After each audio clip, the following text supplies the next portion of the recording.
Calendar પરની કોઈ પણ તારીખ એમ તો સાવ સામાન્ય જ લાગે, બરાબર ને? પણ ક્યારેક એક જ દિવસમાં એટલું બધું બની જાય છે કે પૂછો જ નહીં. આજે આપણે વાત કરીશું 3 માર્ચની. ચાલો જોઈએ કે ઇતિહાસના પાના પર આ એક દિવસ કેટલો બધો અનોખો છે અને એમાં શું શું સમાયેલું છે. તો સવાલ એ છે કે એક દિવસમાં માત્ર 24 કલાકમાં આખી દુનિયામાં એવું તો શું બની શકે? બસ આ જ સવાલનો જવાબ શોધવા માટે આપણે 3 માર્ચને એક ઉદાહરણ તરીકે લઈશું. ચાલો આ રસપ્રદ સફર શરૂ કરીએ. તો આપણી આ સફરની શરૂઆત કરીએ એક એવા વિષયથી જે આપણા બધા માટે ખૂબ જ મહત્વનો છે, આપણા પૃથ્વી ગ્રહ માટે. હા, 3 માર્ચ એ આપણા ગ્રહ અને તેના પરના જીવન માટે પણ એક બહુ જ ખાસ દિવસ છે. વાત છે 2013ની. સંયુક્ત રાષ્ટ્ર એટલે કે યુનાઇટેડ નેશન્સે નક્કી કર્યું કે 3 માર્ચને વિશ્વ વન્યજીવન દિવસ તરીકે ઉજવવામાં આવશે. કેમ? કારણ કે દુનિયાભરના જંગલી પ્રાણીઓને વનસ્પતિઓને બચાવવા માટે લોકોમાં જાગૃતિ ફેલાવવી બહુ જ જરૂરી છે.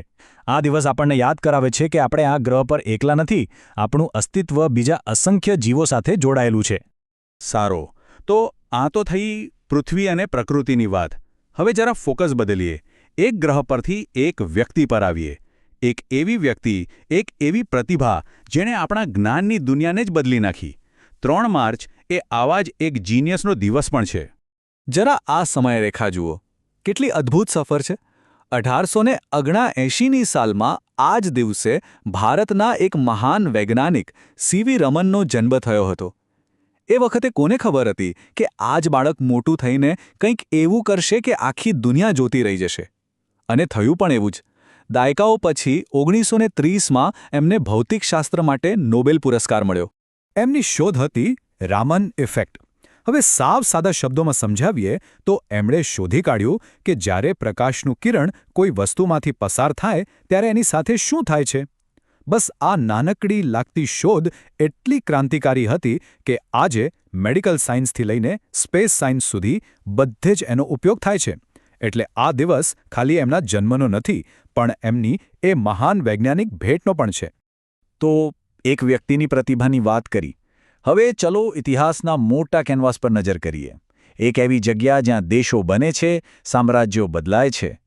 3 માર્ચનો દિવસ આવી મોટી રાજકીય ઉથલપાથલનો પણ સાક્ષી રહ્યો છે. અહીં જુઓ, એક જ તારીખે ઇતિહાસની 2 બિલકુલ અલગ દિશાઓ.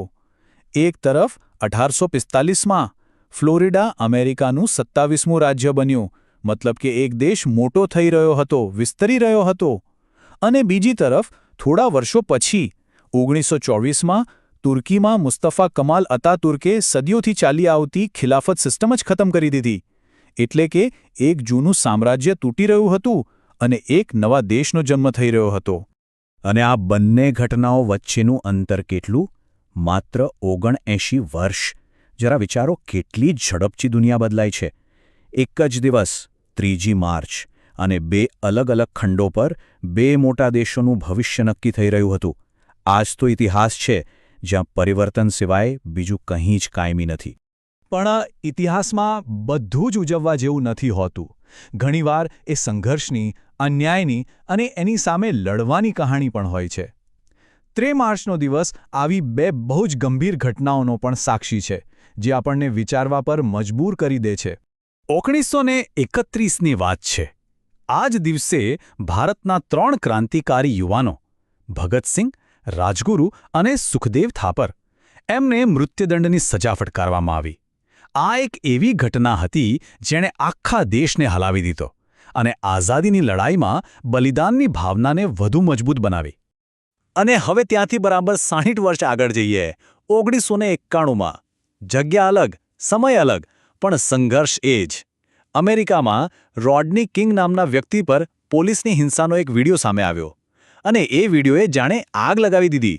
આખા દેશમાં જાતિવાદ અને પોલીસના વર્તન પર એક મોટી ચર્ચા શરૂ થઈ ગઈ.